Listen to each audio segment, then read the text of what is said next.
madolo tompoko dia ankafaliana trano irosona anatin'ny tokantrano amin'ity alina ity dia manasanao zay anaraka ny fandarana hatramin'ny farany itoy hatrany ny andro mandrahona izay hoarahana herika ho amin'ny rahampitso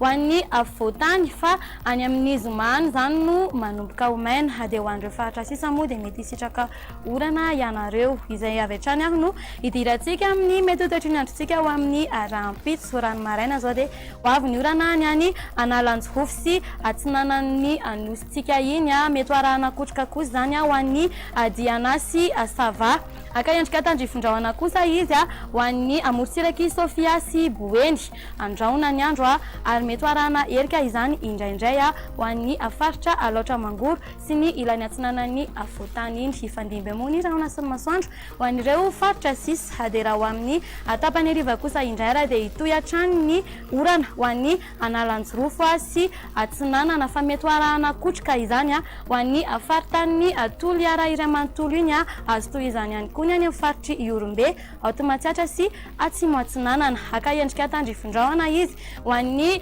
diana sy morotsiraky sofia iny ary dia iseo ihany koa izany amin'ny alina ny any boeny sy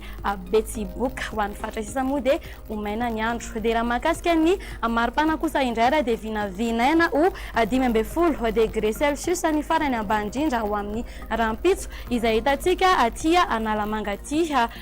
17 degré celsius zany ho an'zareo avakina karatra ny maripana farany ambony indrindra vao vinavina ho amin'ny rahampitso kosa indray dia 4 degré celsius zay hitantsika aty mahajanga sy ny manodidina azy aty dia omenanao araka izao ary ireto toetry ny andro ho an'ireo tanan-dehibe ivelan'ny anositsika ireto hanao orana tandrifondrahona ny andro ny any Paris fa ifandimo andrahona sy ny masoandro ny any Milan Nairobi ary Bangkok ary balika be kosa ny masoandro ny any